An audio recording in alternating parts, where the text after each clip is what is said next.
छोटी सुसज्जन माईबा आपल्या अलेगाव नजीक असणारी ही काळी वस्ती, काळी वस्तीमध्ये चालू असणारा हा एक दिवसीय कीर्तनाचा कार्यक्रम. कीर्तन सेवेचं निमित्त, कीर्तन सेवेचं कारण तुम्हाला आणि मला सर्वांना ज्ञात आहे, माहिती आहे. कैलास वस्ती वैकुंठवासी पोपट फक्कड काळे या बाबांच्या प्रथम पुण्यस्मरणाच्या निमित्तानं त्यांच्या मुलांच्या वतीनंही कीर्तनाची सेवा माझ्यासारखी एका छोट्याशा पामराकडे सुपूर्द झाली. म्हणून प्रथमतः सर्वांच्या चरणी मस्तक ठेवते. त्यांच्या पाठीमागं त्यांचं खूप मोठं असं कुटुंब आहे, खूप मोठा असा प्रपंच आहे. भरलेल्या घरामधून एका बापाचं, एका पतीचं 1 वर्षापूर्वी झालेलं जाणं. आज त्यांच्या पाठीमागं त्यांच्या पत्नी आहे श्रीमती गंगा भगीरथी, नंदा पोपट काळे. त्याचबरोबर त्यांची मुलं आहेत श्री गणेश पोपट काळे, श्री बाळकृष्ण पोपट काळे. त्याचबरोबर मुलगी आहे सौ मनीषा नंदकुमार तावरे, सुनबाई आहेत सौ सुप्रिया गणेश काळे. आता या पत्रिकेमध्ये जेवढ्यांची नावं आहेत तेवढ्यांना दुःख झालं असं अजिबात नाही. याच्या पलीकडे कुठे ना कुठेतरी माणसाची नाळ जोडलेली असते, माया जोडलेली असते, ममता जोडलेली असते, प्रेम असतं, मोह असतो. आज या कुटुंबातून या मुलांचा बाप तर गेलेलाच आहे, फक्त बाप नावाचं अस्तित्व गेलं नाही, तर आज एका सुवासिनीच्या कपाळावरचं कुंकू केलेलं आहे. फक्त एका सुवासिनीच्या कपाळावरचं कुंकूच नाही, मुलांचा बापच नाही, तर त्या मुलींचाही बाप गेलेला आहे. फक्त आज मुलांचा मुलींचा बाप नाही, एका पत्नीचा पती नाही, तर आज कुणाचा तरी भाऊ गेलेला असेल, आज कुणाचा काका गेला असेल, कुणाचा मामा गेला असेल, कुणाचा चुलता गेला असेल. याच्या पलीकडे एक नातं असतं ते म्हणजे मैत्रीचं.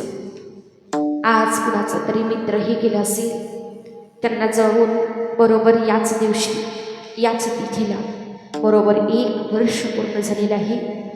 त्यांच्या वर्षश्राद्धाच्या निमित्तानं आपल्या पित्याच्या ऋणातून उतराई तर होता येत नाही, परंतु काही नैमित्तिक कार्य सांगितलेले आहेत. त्याच्यामध्ये वर्षश्राद्ध हा विधी देखील सांगितलेला आहे. पुत्र ज्याला म्हणायचं, मुलगा म्हणजे पुत्र नाही, मुलगा वेगळा आणि पुत्र वेगळा. पुत नावाच्या नरकात जाण्यापासून जो आपल्या पितरांना म्हणजे आपली आई असतील, वडील असतील, त्यांना पुत नावाच्या नरकातून जाण्यापासून जो वाचवतो त्याला पुत्र असे म्हणतात. आणि खऱ्या अर्थानं आज या मुलांनी आपल्या वडिलांच्या वर्षश्राद्धाच्या निमित्ताने कीर्तनाचा कार्यक्रम ठेवला. म्हणून प्रथमतः या मुलांच्या चरणी मस्तक ठेवते. कीर्तनकार या नात्यानं अल्पसा परिहार द्यायचा या न्यायानं आज कीर्तनाला गोडशब्ददुंगाची साथ करणारे माझे गुरुबंधू, जे राशीन गावचे राशीन पंचकृषीचं भूषण आहेत, गोडसं मृदुंगवादन ज्यांचा हबप प्रमोद महाराज पालवी दादांच्या चरणी मस्तक ठेवते. इकडं गोडसं गायन ज्यांचं तेही राशीन गावचं राशीन पंचकृषीचं भूषण आहे, गोडसा आवाज ज्यांचा हबप माऊली महाराज गदादे दादांच्या चरणी मस्तक ठेवते. गोडसं गायन जिचं माझी लहान बहीण आहे आमची पद्मा दिदी, तिच्याही चरणी मस्तक ठेवते. आमची सिद्धी दिदी आहे, तिच्याही चरणी मस्तक ठेवते. माझ्या समवेत आलेल्या माझ्या या लहान लहान विद्यार्थिनी, आपल्याच नजीक असणारं हंगेवाडी गाव जे काष्टीच्या पलीकडे आहे, या हंगेवाडी गावामध्ये मी 6 ते 7 महिन्यापूर्वी श्री संत बाळूमामा व श्री संत ज्ञानोबाराया बहुउद्देशीय वारकरी शिक्षण संस्था चालू केलेली आहे. या वारकरी शिक्षण संस्थेमध्ये शिक्षण घेणाऱ्या माझ्या सर्वच या लहान लहान विद्यार्थिनी, त्यांच्याही चरणी मस्तक ठेवते. विनीकरी बाबांच्याही चरणी मस्तक ठेवते. सृष्टीवाल्या दादांच्या चरणी मस्तक ठेवते. आई समान बहिणी समान असणाऱ्या माता भगिनी, वडिलांसमान भावासमान असणारे सर्व पुरुषवर्ग सर्वांच्या चरणी मस्तक ठेवते आणि कीर्तनाला सुरुवात करते. विठ्ठल विठ्ठल विठ्ठल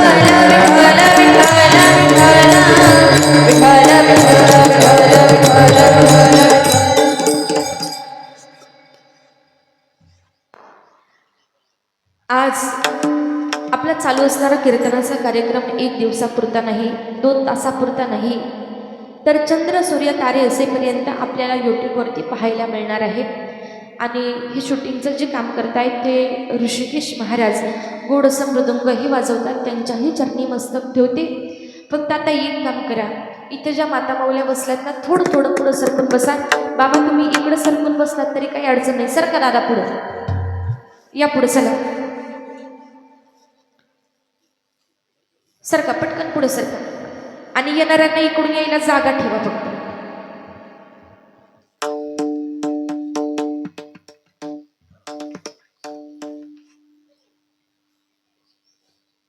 आता फक्त एक काम करा, येणाऱ्याला येऊ द्या, बसणाऱ्याला बसू द्या, जाणाऱ्याला जाऊ द्या.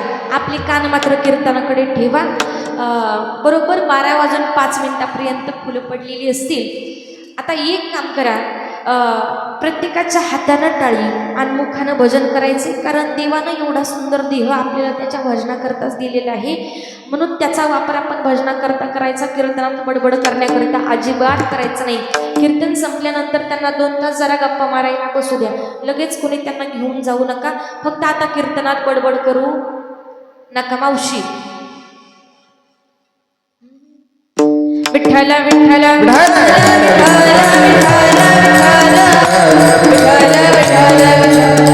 अभंगाचा सरळ सरळ भावार्थ आता मनाचे कान करून एका अभंगाचा भावार्थ का ऐकायचा. एकदा का अभंगाचा भावार्थ तुम्हाला कळाला की अभंग हा पूर्णपणे सुटल्यासारखा असतो. प्रस्तुत अभंगामध्ये जगद्गुरु तुकोबाराय सांगू लागले, राजांनो 3.5 हाताचा मनुष्य देह सारखा सारखा मिळत नाही. मिळेल का हो मावशी सारखा सारखा? काका मनुष्य देह सारखा मिळेल गोठ्यामध्ये बसलेली? अजिबात मिळणार नाही. तुकोबाराय सांगू लागले, एवढा सुंदर 3.5 हाताचा मनुष्य देह देवानं तुम्हाला दिलेला आहे. फक्त आता एक काम करा, प्रत्येकानं जीवन मिळालंय ना, देह मिळालाय ना, तर देह मिळाल्याबरोबर तुम्ही अट्टहास करा. अट्टहास केला पाहिजे, अट्टहास केला पाहिजे. आणि तो अट्टहास कशासाठी केला पाहिजे, तर शेवटचा दिवस गोड होण्याकरता प्रत्येकानं अट्टहास केला पाहिजे. यासाठी केला होता अट्टहास, आणि शेवटचा दिस गोड व्हावा. काही लोक म्हणले, तुकोबाराय तुम्ही लोकांना सांगता अट्टहास केला पाहिजे, म्हणजे लोकां सांगे ब्रह्मज्ञान आणि स्वतः मात्र कोरडे पाषाण, असं लोक म्हण वापरतात. का हो तुकोबाराय, तुम्ही आम्हाला सांगता अट्टहास केला पाहिजे, तो मी अट्टहास केला? तुकोबाराय म्हणले, वेड्यांनो मी अनुभवच सांगतोय माझा, की मी जीवनामध्ये अट्टहास केला आणि खऱ्या अर्थानं माझा शेवटचा दिवस गोड झाला. याचं फळ काय, तर आता निश्चिंतेने पावलो विसावा आणि खुंटलिया धावा तृष्णेच्या. आता मात्र मनामध्ये कुठलीही आशा राहिली नाही. माझ्या मनामध्ये असणारे 7 पाश तुटून गेलेत. भावार्थ रामायणामध्ये 7 प्रकारचे पाश सांगितलेत. काळपाश, कर्मपाश, धर्मपाश, ब्रह्मपाश, मायापाश, मोहपाश आणि 7वा आहे जन्मपाश. असे 7 प्रकारचे पाश तुटून गेले आणि खऱ्या अर्थानं मी आता निश्चिंत गतीला प्राप्त झालो. आता निश्चिंतेने पावलो विसावा आणि खुंटलिया धावा तृष्णेची. आणि याचंच मला आता कौतुक वाटते, असं तुकोबाराय म्हणतात. या गोष्टीचं मला कौतुक वाटते की त्या भगवान परमात्म्याचं मंगल असणारं नाम, त्या मंगल नामाचा मी वेच केला आणि त्या मंगल नामाचा वेच करून त्या भगवान परमात्म्याचं मंगल नाम मी माझ्या कंठामध्ये धारण केलं. कौतुक वाटे झाली या वेचाचे आणि नाम मंगलाचे ते निघून. पण शेवटच्या चरणामध्ये मात्र तुकोबाराय सांगतात की याच नामाच्या बळावरती जी मुक्ती आहे, ज्या मुक्तीच्या पाठीमागे जपी तपी योगी ज्ञानी मुनी ऋषी सगळेच त्या मुक्तीच्या मागे लागलेले आहेत. लोक भक्ती करतात मुक्ती मिळण्याकरताच करतात. जे लोक अरण्यामध्ये तपश्चर्या करायला जातात मुक्ती मिळण्याकरताच करतात. तुकोबाराय सांगू लागले, ज्या मुक्तीच्या मागे सगळे जण धावत आहेत, पण त्या नामाच्या बळावरती ती मुक्ती मात्र आमची दासी झालेली आहे आणि त्या मुक्तीबरोबर आम्ही लग्न केलेलं आहे. तुका म्हणे मुक्ती परिनिली नोवरी आणि आता दिवस चारी खेळी मिळी. मुक्ती आमची दासी झाली आहे, मुक्ती बरोबर लग्न केलंय, मुक्ती आता आमच्या हक्काची झालेली आहे. म्हणून आता उरलेले 4 दिवस आम्ही खेळीमेळी जगणार आहोत. आता निश्चिंतीने पावलो विसावा खुंटलिया धावा तृष्णेच्या. विठ्ठल विठ्ठल विठ्ठल विठ्ठल विठ्ठल विठ्ठल. अभंगाचा भावार्थ माझ्या बुद्धीप्रमाणे सांगितलेला आहे. प्रस्तुत अभंगामध्ये जगद्गुरु तुकोबाराय सांगू लागले, राजांनो अट्टहास केला पाहिजे, अट्टहास प्रत्येकानं करावा, कारण 3.5 हाताचा मनुष्य देह सारखा सारखा मिळत नाही. जसं आंधळ्यानं टाळी वाजवावी आणि आंधळ्याच्या हातामध्ये कावळा ऐकू द्या. पावलो हा देह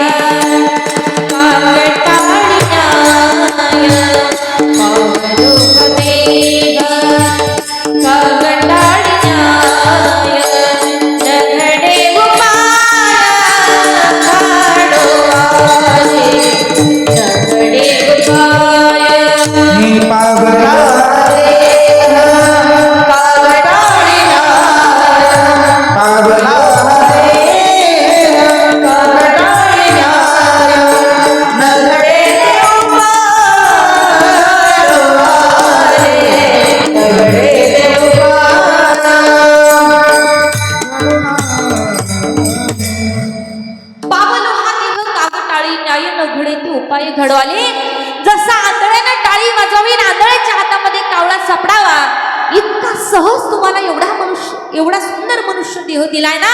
मग राजांना एक काम करा, प्रत्येकानं अट्टहास करा. लोक म्हणली आमचा अट्टहास काही कमी चाललाय का? आमच्या बाप दादाची ज्यावेळी इस्टेटीची प्रॉपर्टीची वाटणी झाली आणि वारस हक्कानं 4 एकर जमीन आमच्या वाटेला आली, पण त्या 4 एकराची आज रोजी आमच्या नावावरती 30 एकर जमीन आहे. तुकोबाराया मला सांगा, 4 एकराची जर 30 एकर 25 एकर होत असेल तर अट्टहास केल्याशिवाय झाली का हो मावशी? अट्टहास केल्याशिवाय झाली का? अट्टहास केला म्हणून 4 एकराची 30 एकर जमीन झाली, बरोबर आहे ना? काही माणसं म्हणाले, तुकोबाराया आमच्या आजोबाच्या काळामध्ये आमचं सपराचं घर होतं, ज्याला कुणाच्या भिंती होत्या शेणा मातीच्या चिखलानं लिपलेल्या, पण आज आमची डबल मजली बिल्डिंग आहे. अट्टहासाशिवाय झाली का? आणि तरी तुम्ही सांगता अट्टहास करा, अट्टहास करा. अहो अट्टहास कुणाचा बंद आहे? प्रत्येकाचा दिवस रात्र अट्टहास चाललाय. अहो लोक दिवसा तर काम करतात, पण लोक रात्रीचेही काम करतात. लोकांचा अट्टहास काही कमी चाललाय का? तुकोबाराय म्हणले तुमचा अट्टहास चाललाय हो वाढावे संतान रुईवावे धनधान्य हा रुईवावे धनधान्य रुईवावे धनधान्य हे वाढावे संतान रुईवावे धनधान्य हा रुईवावे धनधान्य रुईवावे धनधान्य.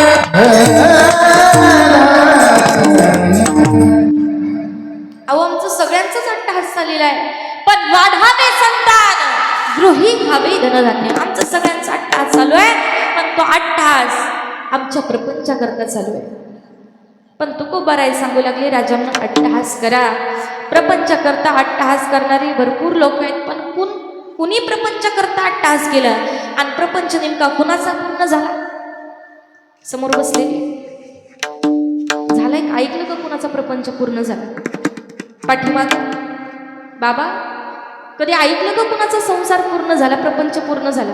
इकडं ऐकलं का हो? लोक म्हणली प्रपंचच पूर्ण होत नाही, मग सोडायचा का? सोडायचा का संसार? सोडावा लागत नाही. काय करायचंय का? ऐकू दे. संसारी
संसार सोडायचा नाही, संसारी असावे.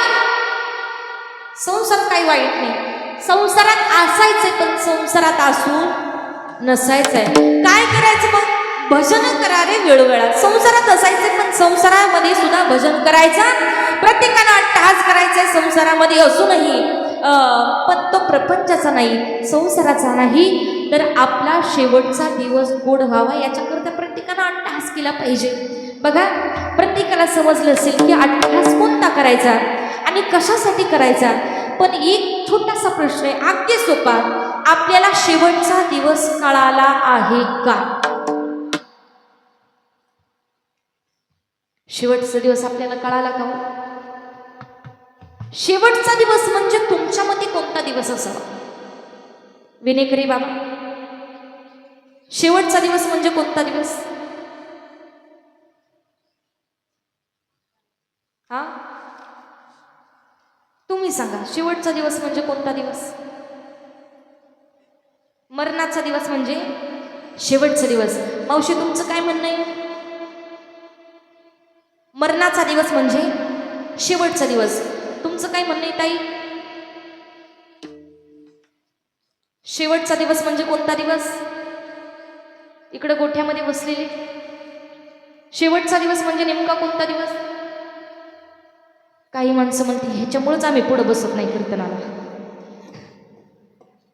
म्हणजे इथं बसलेले 99.99% लोकांचं म्हणणं आहे शेवटचा दिवस म्हणजे मरणाचा दिवस. बघा, याच्यापेक्षा वेगळं कुणाचंच उत्तर नाही. आता लक्ष देऊ नाही का? ज्यावेळी तुकोबारायांना लोक म्हणाली, लोकांसारखे ब्रह्मज्ञान स्वतः मात्र कोरडे पाषाण. मी मगाशीच सांगितलं की तुकोबारायांना लोकांनी प्रश्न केला, का हो तुकोबाराया, तुम्ही आम्हाला म्हणता अट्टहास करा शेवटचा दिवस गोड होण्याकरता, तुम्ही अट्टहास केला का शेवटचा दिवस गोड होण्याकरता?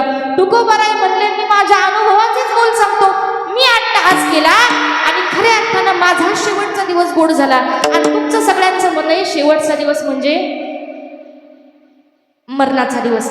मला सांगा, मेलेला व्यक्ती बोलू शकतो का? मेलेला व्यक्ती सांगू शकतो का? मेलेला व्यक्ती सांगू शकत नाही. आणि मेलेला व्यक्ती जर सांगू लागला तर ऐकणारा शिल्लक राहत नाही. खरंय का कुठे? एका ठिकाणी असंच गावामध्ये चर्चा झाली. म्हणले, वड्याच्या कडेला जी चिचचं झाड आहे, त्या चिचच्या झाडाखाली आमोशाच्या रात्रीला जर कोण गेलं तर म्हणले त्यांना धरतय. आमोशाच्या रात्रीला त्या चिचच्या झाडाखाली जर कोण गेलं तर त्याला कुणीतरी धरते, अशी गावात कुजबूज चालू झाली. आणि आमोशाच्या रात्रीला एकाची अशीच तिथंच नेमकी गाडी बंद पडली, गाडीतलं पेट्रोल संपलं. फोन लावावा तर फोन स्विच ऑफ झाले. काही अंतर चिंचेचं झाड लांब आहे आणि तो तिथेच वाट पाहू लागला, पाठीमागून कोण येतंय का. त्याचे हातपाय थरथर कापू लागले. काळोखी रात्र आहे. भीती वाटणार नाही का मावशी? काळोखी रात्र आहे, भीती वाटते. कुणीतरी मागून यावं, कुणीतरी पुढून यावं याची वाट पाहू लागला. माणसाचा स्वभाव आहे, माणसाला वाटतं सुख फक्त मला मिळालं पाहिजे आणि दुःख मात्र आपण वाटून घेतलं पाहिजे. प्रत्येकाला वाटतं सुख फक्त मला मिळावं आणि दुःख मात्र सगळ्यांबरोबर वाटावं. मागून कुणीतरी येतंय का? आपल्या बरोबर कुणीतरी जायला भेटतंय का? वाट पाहू लागला आणि इतक्यामध्ये अचानकच पाठीमागून कुणीतरी माणूस आलेला भेटला. का हो, कुठं जायचंय? म्हणले समोरच्याच गावाला. अहो, मी पण त्याच गावचा. मग म्हणले चला ना दोघं जाऊ. पण तो म्हणला, बराच वेळ झालं तुम्ही इथे उभे राहिलात का बरं? एका जागी का म्हणून तुम्ही उभे राहिलात? काही नाही हो, असं म्हणतात त्या चिचच्या झाडाखाली अमावस्येला जर कोण गेलं तर त्याला कुणीतरी धरतं. भूत लागते म्हणले तिथं गेल्यावर. त्यांनी कानानं ऐकलं. जो विचारणारा होता तो म्हणला, मला तरी काय माहिती हो, मला मरून फक्त 1 महिना झालाय.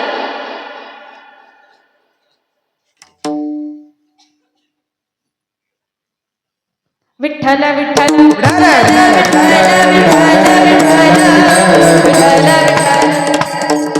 मला सांगा, ऐकणारा शिल्लक राहिला असेल का? आणि तुमचं म्हणणं आहे की शेवटचा दिवस म्हणजे मरणाचा दिवस.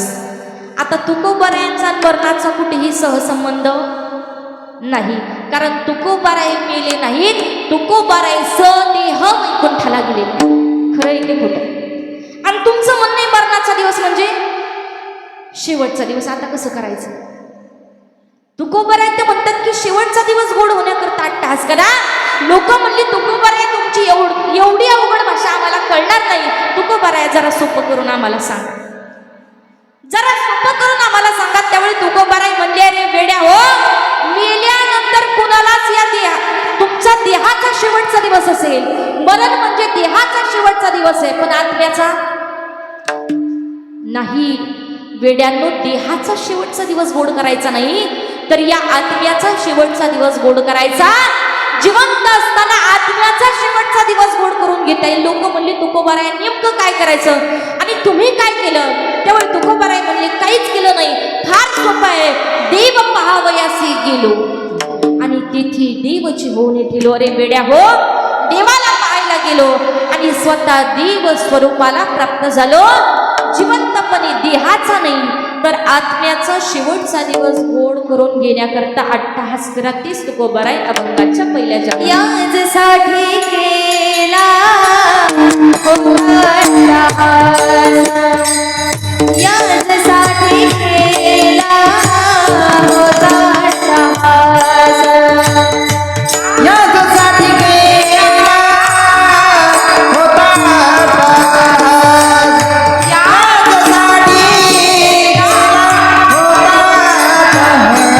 अट्टहास.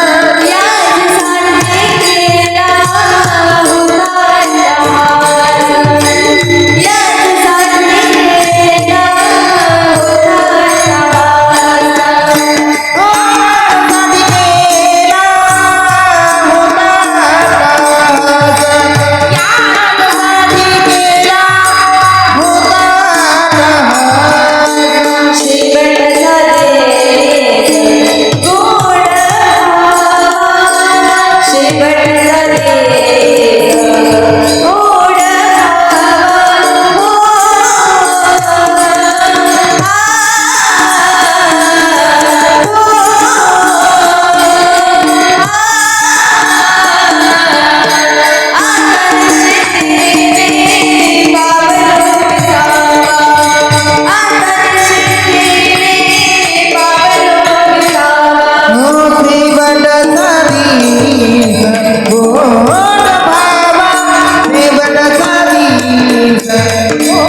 होता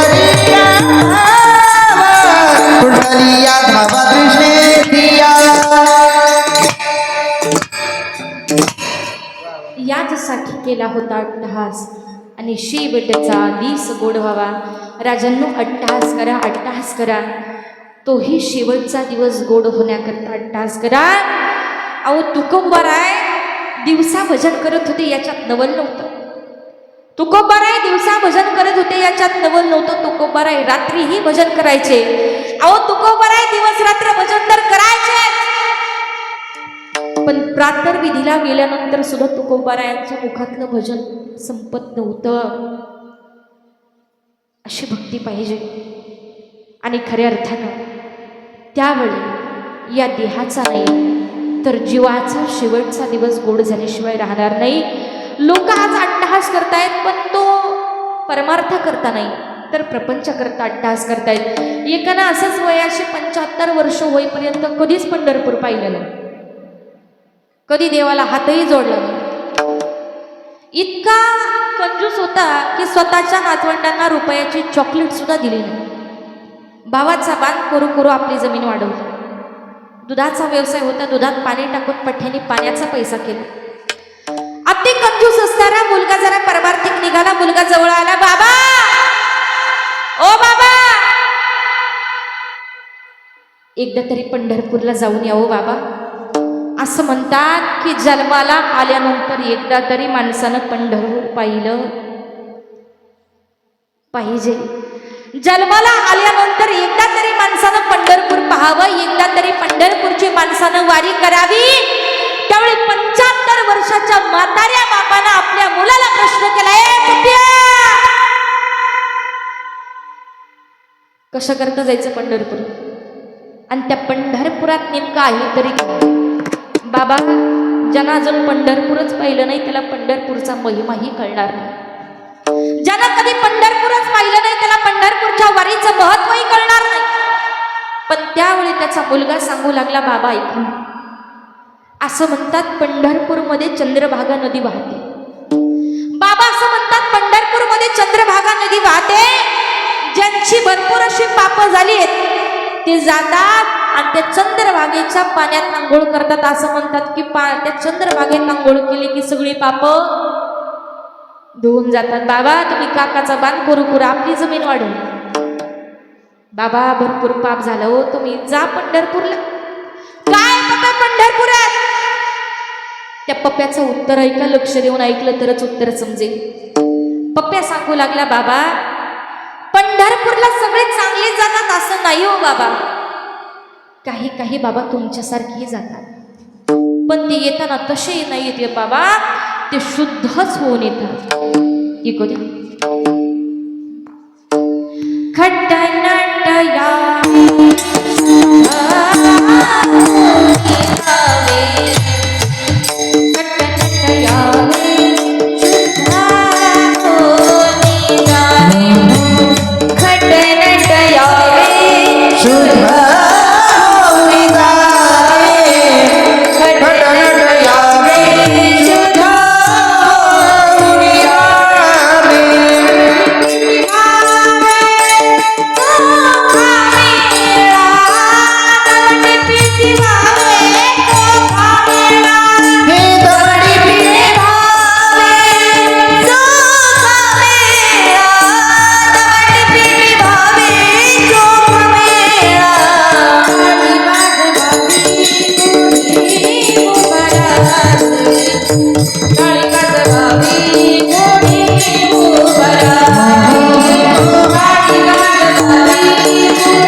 पंढरपूरला सगळे चांगलेच जातात असं नाही बाबा.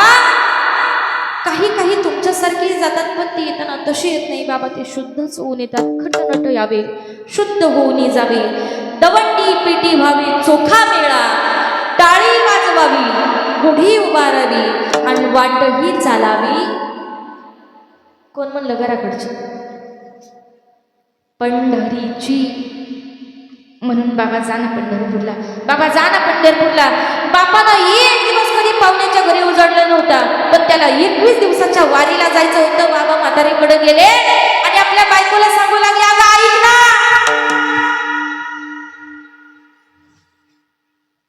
मला ना घरचे बाहेरचे सगळेच बोलायला लागले, वारीला जा, वारीला जा, वारीला जा.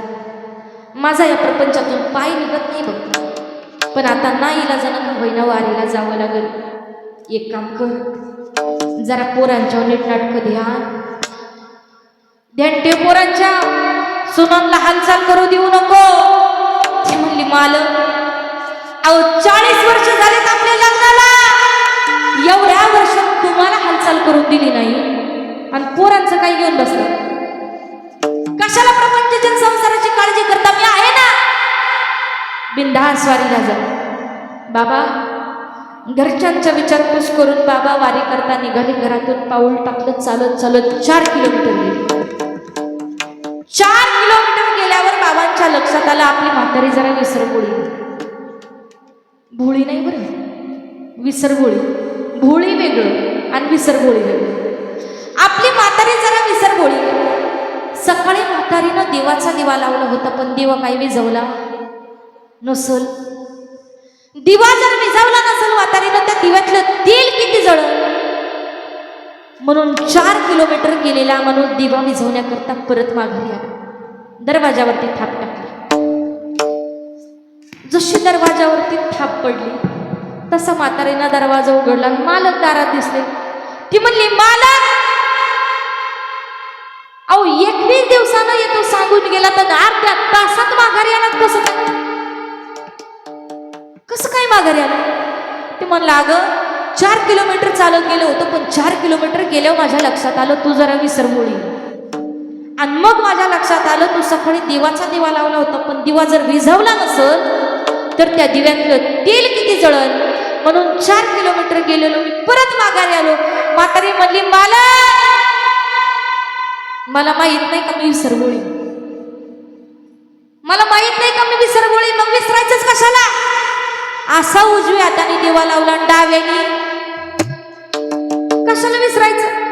मालक, मी तुम्हाला आधीच सांगितलं प्रपंचाची काळजी करण्याकरता मी आहे, पण मालक आता तुम्ही विचार करा, 4 किलोमीटर चालत गेला, तिथून 4 किलोमीटर चालत आलात, तुमच्या चपला किती उघडल्या असतील? तुम्हाला याड लागलं काय उघडून दिलं? 2 खिशातून आणले. कशा करता अट्टहास चाललाय हो? कशा करता अट्टहास चालू आहे? संसाराकरता, प्रपंच करता.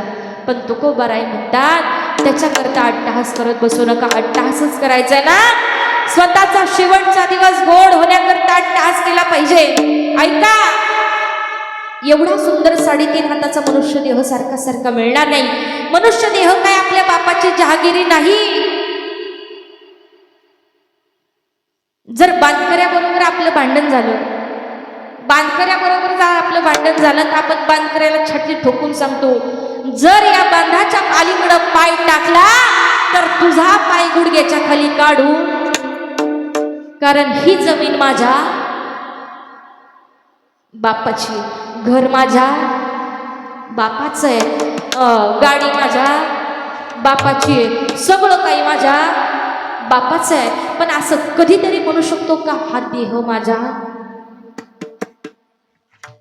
म्हणता येईल? म्हणता येईल?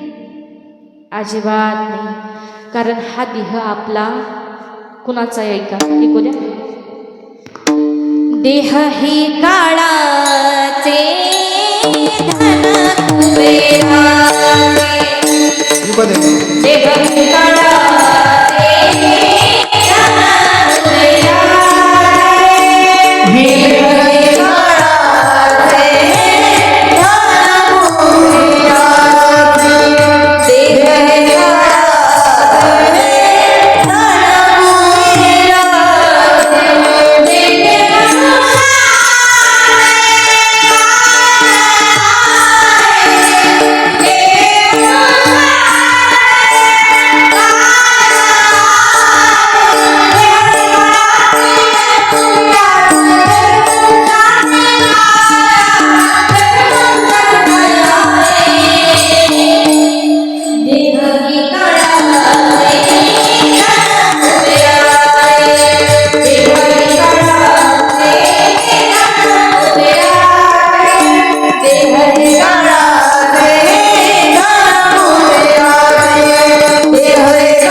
धन कुबेराचे. तेथे मनुष्याचे काय आहे?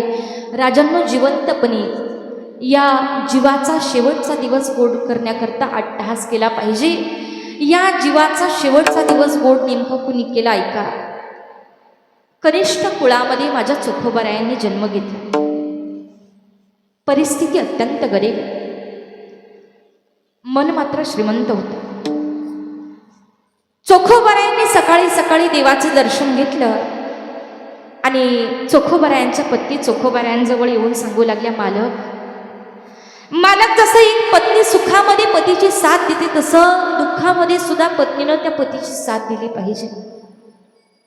आणि जसं पती पत्नीची साथ देते, जसं पत्नी पतीची साथ देते, तसं पतीनंही पत्नीची साथ दिली पाहिजे मालक.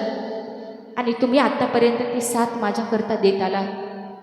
पण आता प्रपंचावरती संकटच असं आहे की त्या संकटामध्ये तुम्हाला माझी साथ देता येणार नाही. कोणतं संकट मालक? माझे ना 9 महिने 9 दिवस भरत आले. तो मालक माझे 9 महिने 9 दिवस भरत आले. बाळंतपण असं संकट आहे की ज्या संकटात तुम्हाला माझी साथ देता येणार नाही. मालक, आपल्या घरात बाई माणूस नाही हो. मालक जा ना, मालक जा ना. तुम्ही तेवढं जाऊन बाईसाहेबांना घेऊन चोखोबारायानं सकाळी सकाळी त्या देवाचं विठुरायाचं पंढरपूरच्या मालकाचं दर्शन घेतलं आणि चोखोबारायात आपल्या बहिणीला घ्यायला निघाले.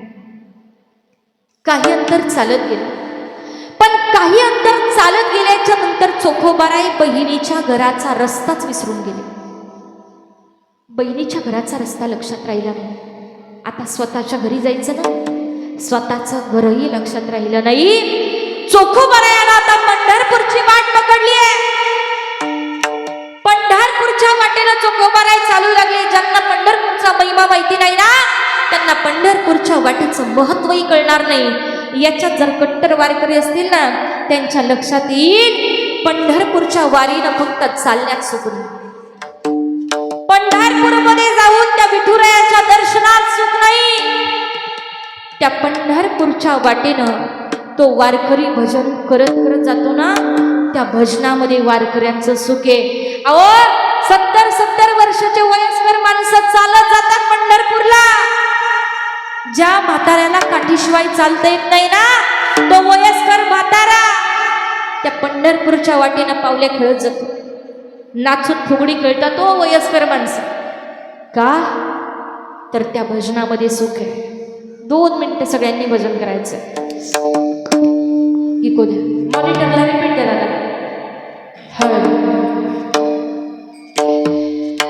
घ्या सर्वांनी हात वरती.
भजन करत करत जातात. त्या भजनामध्ये सुख आहे.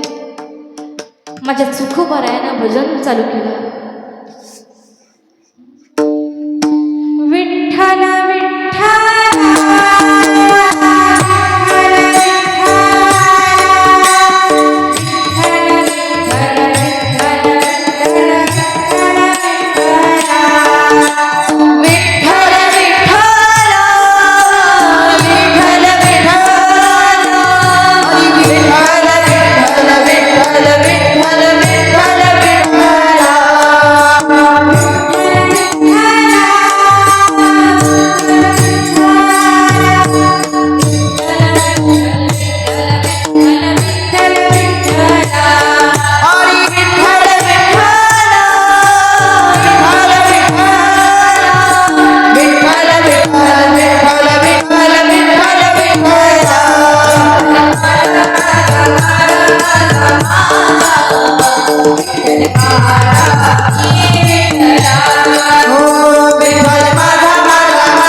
चोखोबाराय आता पंढरपूरमध्ये पोहोचले. चंद्रभागेच्या पवित्र अशा पाण्यामध्ये आंघोळ केली आणि चोखोबाराय आता दर्शन बारीला लागले. जसं चोखोबाराय दर्शन बारीतून दर्शन घेऊ लागले ना, इकडं चोखोबारायांच्या पत्नी चोखोबारायांची वाट पाहू लागल्या. देवासमोर जाऊन देवालाच भांडू लागल्या, का रे देवा, खऱ्या भक्ताची अशीच परीक्षा घेतोस का? अरे माझे मालक संध्याकाळी येतो सांगून गेले आणि माझे मालक अजून का आले नाहीत रे देवा, का रे देवा खऱ्या भक्ताची परीक्षा घेतोस? त्या पंढरपूरच्या राजानं त्या विठुरायानं विटेवरून डोकावून पाहिलं आणि चोखोबाराय दर्शन बारीमध्ये दिसले. देवाच्या डोळ्यामध्ये पाणी आलं. स्वतः जगाचा बाप रडू लागला, अरे चोखोबाच्या बायकोचं बाळंतपण होणार आहे. चोखा बहिणीला घ्यायला निघाला, बहिणीचं घर माझा चोखा विसरून गेला, स्वतःचं घर विसरून गेला, बायकोचं बाळंतपण विसरून गेला, स्वतःचा प्रपंच विसरून गेला आणि माझा चोखा माझ्या दर्शनाला आला. आता तो माझ्याकडे आला ना, त्याच्या प्रपंचाकडे मला बघावं लागेल, त्याच्या प्रपंचावर मला लक्ष ठेवावं लागेल. चोखोबाच्या प्रपंचावरचं संकट मला निवारण करावं लागेल. म्हणून हा जगाचा बाप विठुराया, त्या विठुरायानं विटेवरून उडी मारली आणि आता चोखोबाची बहीण देवाला व्हायचंय. चोखोबाची बहीण व्हायचं भाग्य माझ्या देवाला लाभलं. चोखोबाची बहीण होणं म्हणजे एवढी सोपी गोष्ट नव्हती मावशी. परिस्थिती गरीब आहे ना, परिस्थिती गरीब आहे म्हणून 3 दडपे एकत्र केले. दडपा माहिती ना सगळ्यांना, आपल्याकडे तरी दडपा अजून कळतोय. शहरात जाऊन विचारा दडपा काय असतो, कळणार नाही. 3 दडपे एकत्र केले, त्याला दंड घातला. अंग झाकून राहावं ना म्हणून ते दडपे एकत्र करून आता त्याचं पातळ साडी तयार केली. आता आम्हाला दडपा कशाला कळेल, आमच्या 4-4 साड्यांनी कपाट आताच भरले, दडप्याची काय गरज? दडपा आजच्या मुलींना कळणार नाही. 3 दडपे एकत्र केले, त्याला दंड घातला आणि ते दंड घातलेलं पातळ अंगावरती परिधान केलेलं. बघा ना, पूर्वी माझ्या माता माऊल्यांना अख्ख्या वर्षात 1 साडी भेटायची. खरं आहे की नाही?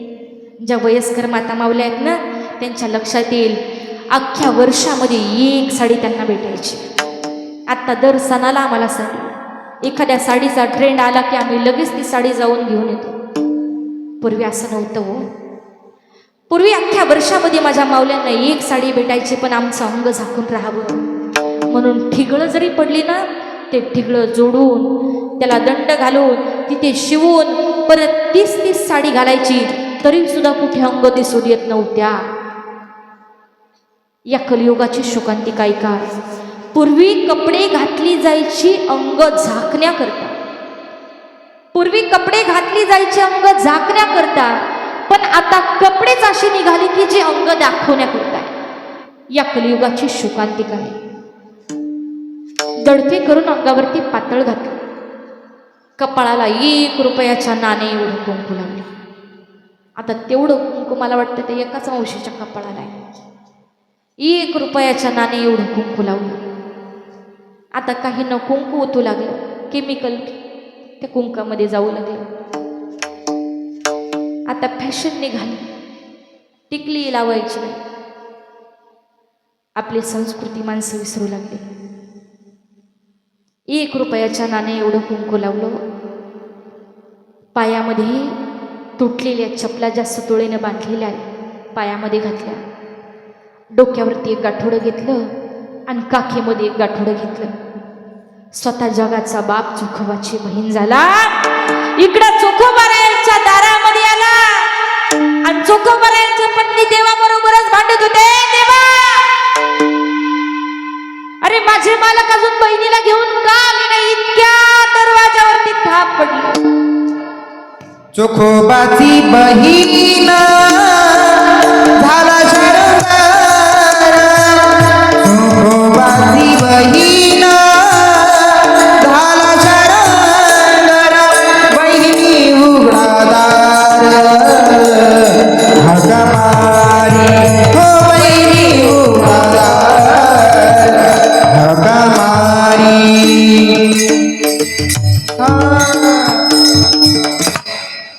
चोखोबाची बहीण झाला शारंगर आणि वहिनी उघडा दार हाका मारी, ओ वहिनी मी आले, ओ दरवाजा उघडा. इतका आनंद झाला, घाईघाईनच दरवाजा उघडला आणि चोखोबरायांच्या पत्नी चोखोबरायांच्या बहिणीला सांगू लागल्या, बरे झाले बाई तुम्हा देवाने धाडिले, बरे झाले बाई तुम्हा देवाने धाडिले आणि पती माझे गेले कुणीकडे. बरं झालं ओ बाईसाहेब तुम्हाला देवालाच पाठवलं. कुणाला म्हणताय? देवालाच.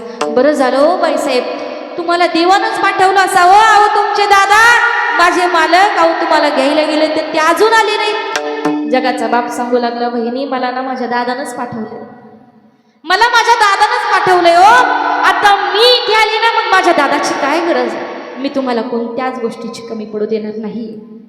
चोखोबरायानं अट्टहास केला, ओ संसाराचा नाही केला, जिवंतपणे या जीवाला देवापर्यंत पोहोचवण्याकरता अट्टहास केला.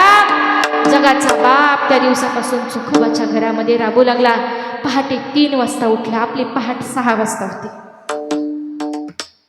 पहाटे 3 वाजता जगाचा बाप जगाचा मालक उठलाय. चोखोबाचं छोटस सफराचं घर आहे ना, शेणाचा आणि मातीचा चिखल केला, घर लिपून काढलं. आजी तुम्ही कदाचित घरं लिपली असतील, बरोबर बोलते का सांगा? शेणा मातीचा चिखल केला, घर लिपून काढलं, कुणाच्या भिंती होत्या त्या लिपून काढल्या, त्याला पोथ्यारा दिला. छोटस सारवायचं घर होतं ना, हातानं सारवून काढलं, अंगणामध्ये सडा दिला, चुलीवरती पाणी ठेवलं, अंघोळ केली, बागेत जाऊन फुलं आणली, देवाची देवपूजा केली आणि चोखोबरायांच्या घरचा स्वयंपाक जगाचा बाप करू लागला. भांडी घासू लागला, कपडे धुवायचेत ना, कपडे डोक्यावरती घ्यावे आणि नदीवरती जाऊन कपडे धुवून आणावं, सगळं काही काम चोखोबाच्या घरी करू लागला. भांडी घासावी, कपडे धुवावी, दळण दळावं, गोवऱ्या थापाव्या, सगळं काही काम करू लागला. पण 9 महिने 9 दिवस भरले आणि पोटामध्ये बाळंतपणाच्या तीव्र अशा वेदना होऊ लागल्या, तीव्र अशा वेदना होऊ लागल्या. जीव कसावी झाला चोखोबरायांच्या पत्नीचा. बडबड करू नका पाठीमागे, कशा करता बोलताय? चोखोबरायांच्या पत्नीचा जीव कसावी झाला, बाळंतपणाच्या कळा देऊ लागल्या आणि इतक्यामध्ये कानावरती आरोळी आली, लहान लेकराचा आवाज आला आणि जगाचा बाप बाळंतपण करू लागला. लेकरू जन्माला आलं, आनंद झाला. ओ बहिणी तुम्ही आई झाला, मी आत्या झाले, माझा दादा बाप झालाय. अहो वहिनी सुंदर असा मुलगा तुम्हाला झाला. अहो चोखोबाच्या बायकोचं बाळंतपण देवानं करावं. मी सांगेन इथं जेवढ्या माता माऊल्या बसल्यात ना, या जगाच्या पाठीवरती सुखाचं बाळंतपण आईशिवाय दुसरं कुणीच करू शकत नाही. खरंय की खोटं आहे? बाळंतपण कुणी करेल, पण सुखाचं बाळंतपण आईशिवाय कुणीच करू शकत नाही. ते सुखाचं बाळंतपण जगाचा बाप चोखोबाच्या बायकोचं करू लागला. आता बाळंतीन बाईचं काय काय करावं लागतं माझ्या माता माऊल्यांना माहितीये. तिला तिच्या खाटाखाली तो हार टाकावा, तिला शेक द्यावा, लहान लेकराला घ्यावं, टाळू भरावी, मालिश करावी, अंघोळ घालावी, बाळंतीन बाईचं पथ्य पाणी वेळच्या वेळेला द्यावं. भरपूर अशी कपडे पडू लागली, नदीवर जावं, कपडे धुवून आणावे. चोखोबराचं छोटंसं अंगण आहे ना, त्या अंगणामध्ये खाली मांडी घालून, पालखी मांडी घालून खाली वाकून माझ्या देवानं रांगोळी काढावी, सगळं काही देव काम करू लागल्या. शेजार पाजारच्या बायका म्हणू लागल्या, बाई हिच्या देवानं किती मोठा बदल केला. प्रत्येक वेळेस यायची, हिच्याबरोबर भांडून जायची, आता मात्र सगळंच काम करू लागली. सगळं काही काम हा जगाचा बाप करू लागला. आता चोखोबाराई यायची वेळ झाली ना, या माझ्या देवानं सुवासिनी बोलवल्या, साखर पानं वाटली आणि साखर पानं वाटून त्या लहान लेकराचं नाव ठेवलं कर्ममेळा. नाव ठेवले कर्ममेळा, त्या लहान लेकराचं कर्ममेळा असं नाव ठेवलं. चोखोबाराई यायची वेळ झाली आणि त्यावेळी आता वहिनी समोर हात जोडले देवानं, बहिणी मला ना आता माझ्या घरी जावं लागेल, नाहीतर रागे भरतील मला धनी माझे. त्यावेळी वहिनीच्या डोळ्यात पाणी आलं. आणि आपल्या नंदेचे पाय धरले. बाईसाहेब, ओ बाईसाहेब, मला माझ्या आईची आठवण सुद्धा तुम्ही होऊ दिली नाही हो. माझं बाळणपण तुम्ही केलं. अहो, कोण कुणाचं बाळणपण करतं, पण बाईसाहेब तुम्ही ना मला माझ्या आईची आठवण सुद्धा होऊ दिली नाही. ज्यांची आई लवकरच गेली ना त्यांना विचारा बाळणपण काय असतं, त्या सांगतील बाळणपण काय असतं. मला ना माझ्या आईची आठवण सुद्धा तुम्ही होऊ दिली नाही हो. पण आता तसं जाऊ नका. येऊ द्या धनी, करतील बोळवण. तुमच्या दादाला येऊ द्या, माझ्या धन्याला येऊ द्या, ते बोळवण करतील. तुमच्याकरता बांगड्या भरतील, तुमच्याकरता चोळी आणतील, साडी आणतील. तुम्ही आता असं जाऊ नका हो बाईसाहेब. पूर्वी जर ननंद आपल्यापेक्षा मोठी असेल ना, त्या नंदेला बाईसाहेब म्हणायचं, त्या नंदेला ताईसाहेब म्हणायचं. खरंय की खोटं आहे? पण आता असं म्हणत नाही. हा काळ फार बदललेला आहे. धन्याला येऊ द्या, ते बोळवण करतील. देवाला हात जोडले, देव रडू लागला. वहिनी ऐका ना, माझा दादा फार गरीब आहे हो. माझा दादा फार गरीब आहे. माझ्या दादाची परिस्थिती फार गरीब आहे. अहो, देवानं भक्ता करता रडावं. भक्ताचा अधिकारही तेवढा पाहिजे. चोखोबारायांनी जिवंतपणे आपला शेवटचा दिवस गोड करून घेतला. देव रडू लागला, वहिनी माझा दादा गरीब आहे, फक्त एक करा. तुम्हाला धुणं धुवायचा कंटाळा आला ना, मला बोलवा, मी तुमचं धुणं धुवून देईन. भांडी घासायचा कंटाळा आला, मी भांडी घासून देईन. स्वयंपाकाचा कंटाळा आला ना, मी स्वयंपाक करून देईल. माझ्या दादाचं मन कधी दुखू नका हो वहिनी. तुम्हाला प्रत्येक काम करून द्यायला मी येईल. फक्त माझ्या दादाचा संसार तेवढा नेटका करा वहिनी. माझ्या दादाचा संसार हा फटका आहे, तेवढा संसार नेटका करा. आजी, चोखोबारायांनी मरणाचा शेवटचा दिवस नाही, देहाचा शेवटचा दिवस नाही, तर जिवंतपणे या जीवाचा शेवटचा दिवस गोड करून घेतला. आणि खऱ्या अर्थानं तुकोबाराय म्हणले, या जीवाचा शेवटचा दिवस गोड करून घेतल्यानंतर हा जीव मात्र निश्चित गतीला प्राप्त होतो अभंगाचा. निश्चितीने पावलो